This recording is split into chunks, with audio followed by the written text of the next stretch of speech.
Royal diary YouTube channel. நம்ம இந்த channel மூலமாக பார்த்தீங்கன்னா இஸ்ரோ, டிஆர்டிஓ, கேட், ஜாம் எக்ஸாமுக்கெல்லாம் பார்த்தீங்கன்னா கிளாஸஸ் வந்து ஐடியாலஜி, டிப்ஸ் அண்ட் ட்ரிக்ஸ் வந்து நம்ம வீடியோ வந்து மேக் பண்ணிகிட்டு இருக்கோம். ஸோ ஃபிசிக்ஸ் எப்படியெல்லாம் படிக்கணும், எந்த மாதிரி மெத்தட் நம்ம ஸ்ட்ராட்டஜி யூஸ் பண்ணணுன்றதெல்லாம் சொல்லிட்டு இருக்கோம்.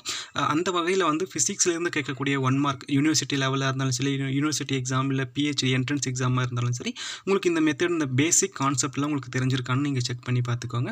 ஸோ இது எல்லாமே பார்த்தீங்கன்னா based on the ISRO VSS உடைய previous year question paper make பண்ணி தான் இந்த கொஸ்டின்ஸ் எல்லாம் நான் டிஸ்கஸ் பண்ணிட்டு இருக்கேன். ஸோ அதில் வந்து நம்ம பார்க்கக்கூடியது பார்த்தீங்கன்னா இன்ஸ்ட்ருமெண்ட் அண்ட் மெஷர்மெண்ட்டோடைய யூனிட்ஸ் தான் நம்ம பார்த்துட்டு இருக்கோம். சரிங்களா, அதோடைய வேல்யூஸ் தான் இந்த வேல்யூ வந்து இதுக்கு ஈக்குவலாக இருக்குன்றதை பற்றி தான் நம்ம வந்து டிஸ்கஷன் பண்ணிட்டு இருக்கோம். சரிங்களா, ஸோ இப்போ பார்த்தீங்கன்னா 1 நியூட்டன், ஓகேங்களா, ஸ்க்ரீனில் பார்த்துட்டு இருக்கீங்களா, 1 நியூட்டன் வந்து எதுக்கு ஈக்குவலாக இருக்குன்னு கேட்டிருக்காங்க. 1 kilogram per second square. Okay, 1 kilogram per second ஸ்கொயருக்கு வந்து அது ஈக்குவலாக இருக்குன்னு நான் மென்ஷன் பண்ணியிருக்கேன். ஸோ நீங்கள் வந்து யூனிட்டியும் படிக்கணும், ப்ளஸ் வந்து தியரிட்டிக்கல் சென்டென்ஸும் நீங்கள் படிச்சிங்கன்னா மட்டும்தான் உங்களுக்கு வந்து ரொம்ப ஹெல்ப்ஃபுல்லாக இருக்கும். சரி, ஓகே, அந்த 1 நேனோமீட்டர்ன்றதை நம்ம வந்து ஆல்ரெடி இப்போ டிஸ்கஸ் பண்ணியிருந்தோம். அப்போ 1/1 × 10⁻⁹ மீட்டர்னு கொடுப்பாங்க. அப்படிலாம் 1 × 10⁻⁹ மீட்டர்னு கொடுப்பாங்க. ஸோ ரெண்டுமே உங்களுக்கு பாசிபிலிட்டியான ஆப்ஷன் தான். ஓகே, அடுத்து வந்து 1 கூலும். சரிங்களா, 1 கூலும் பெர் செகண்ட் கொடுத்தாங்கன்னா அது ஆம்பியர். கூலும் அண்ட் செகண்ட்ஸ்னு வந்துட்டாலே ஆம்பியர். அதாவது ஜஸ்ட் வந்து அவங்க வந்து ஏதாவது ஒரு நம்பரை மட்டும்தான் உங்களுக்கு முன்னாடி இன்க்ளூட் பண்ணுவாங்க. இன்கேஸ் இங்கே வந்து 2 கொடுத்துருந்தாங்கன்னா நீங்கள் கேன்சல் பண்ணிவிட்டு coulomb per second equal to ஆம்பியர்னு கூட என்டர் பண்ணுறதுக்கு சான்சஸ் இருக்குது. ஸோ நீங்கள் வந்து என்ன கேட்குறாங்க, அதை என்ன பண்ணணுன்றது உங்களுக்கு தெரிஞ்சிருக்கணும். சரிங்களா, அடுத்து வந்து ஒரு பிக்கோமீட்டர். ஓகே, பிக்கோமீட்டர்ன்றது வந்து 10⁻⁻12 மீட்டர். ஸோ இந்த கொஷின் வந்து ரொம்ப ரிப்பீட்டடாக கேட்கக்கூடிய ஒரு கொஷின் தான். சரிங்களா, பிக்கோமீட்டர். அடுத்து வந்து 1 ஜூல். ஜூல்ன்றது உங்களுக்கு தெரியும். ஸோ நியூட்டன் இன்ட்டு மீட்டர், அதாவது ஃபோர்ஸ் இன்ட்டு கிலோமீட்டர். ஸோ அது ஓகே. அடுத்த கொஸ்டின் பாருங்க, strength of the wind measured with elm. Okay, strength of the wind, அந்த காற்றாலையில் வந்து அந்த ரெக்க சுற்றுற அந்த ஸ்பீடை எப்படி வந்து நம்ம வந்து ஐடென்டிஃபை பண்ணணும்னு பார்த்தீங்கன்னா பூஃபோர்ட் ஸ்கேல் வச்சு நம்ம வந்து ஐடென்டிஃபை பண்ணிடலாம். இந்த பூஃபோர்ட் ஸ்கேல் வந்து ரீடிங் பார்த்தீங்கன்னா 0 to 12 ரீடிங் வந்து இருக்கும்.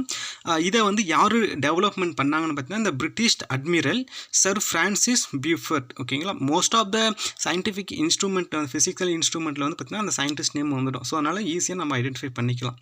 சரிங்களா, இதை வந்து அவர் எப்போ டெவலப்மெண்ட் பண்ணான்னு பார்த்தீங்கன்னா 1805 ஆண்டு டு ஹெல்ப் த சாயிலர்ஸ். ஓகே, அந்த சாயிலர்ஸில் வந்து ஹெல்ப் பண்ணுறதுக்காக அதை வந்து கண்டுபிடிச்சார். சரிங்களா, ஸோ அடுத்து பாருங்கள், இந்த கெரோட்காஃப். ஓகேவா, Korotkoff sound measured. Okay, Korotkoff sound measured. ஓகேவா, இப்போ வந்து நம்ம வந்து பிளட் ப்ரெஷரை வந்து மெஷர் பண்ணுவோம் இல்லை பிக்னோமீட்டரில். ஸோ அப்போ வந்து இந்த கெரோட்காஃப் சவுண்டு தான் வந்து அது வந்து பிளட் ப்ரெஷரை வந்து அதை கவுண்ட் பண்ணிட்டு இருக்காங்க. சரிங்களா, அடுத்து வந்து காம்பஸ். காம்பஸை பற்றின ஒரு ஜென்ரல் ஐடியா உங்களுக்கு தெரிஞ்சிருக்கணும். ஸோ எதுக்காகனா navigation and indicate the north south direction. சரிங்களா, அடுத்து வந்து சைக்ளோட்ரான். சைக்ளோட்ரான் வந்து நம்ம மோஸ்ட்லி எங்கே ஸ்டடி பண்ணியிருக்கோம் பார்த்தீங்கன்னா இந்த ரேடியோ ஆக்டிவ் எலமெண்ட்டில் வந்து நம்ம ஸ்டடி பண்ணியிருப்போம். சரிங்களா, அதனால் radioactive isotope image processing. Okay, processor. Okay, அதில் தான் வந்து யூஸ் பண்ணுவோம்.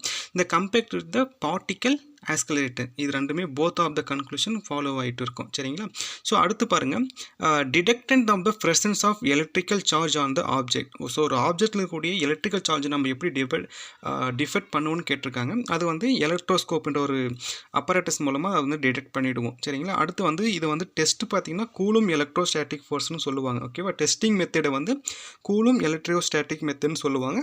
அண்ட் இதுக்கு இன்னொரு பேர் ஒன்று இருக்குன்னு சொன்னாங்கன்னா இந்த குவான்டிடேட்டிவ் எலக்ட்ரோமீட்டர். ஸோ ஓகேங்க, எலக்ட்ரோஸ்கோப், எலக்ட்ரோமீட்டர்னு வந்து சொல்லுவாங்க. எலக்ட்ரிக் சார்ஜ் வந்து மெஷர் பண்ணுறது, டிடெக்ட் பண்ணுறது. சரிங்களா, இந்த பீப் சவுண்ட் வரக்கூடிய அந்த மெஷர்மெண்ட்டுக்காக அதை சொல்கிறாங்க. சரிங்களா, ஸோ இவ்வளோ தான். உங்களுக்கு வந்து இஸ்ரோ, டிஆர்டிஓ எக்ஸாமில் ஏதாவது உங்களுக்கு டவுட் இருக்குது, இல்லை இந்த வீடியோவில் உங்களுக்கு மோர் தென் டவுட் கிளாரிஃபிகேஷன் கண்டிப்பாக தேவைப்பட்டுச்சுன்னா நீங்கள் கமெண்ட் செக்ஷன் சொல்லுங்கள், நான் ஃபர்தராக டிஸ்கஸ் பண்ணலாம். தேங்க்யூ.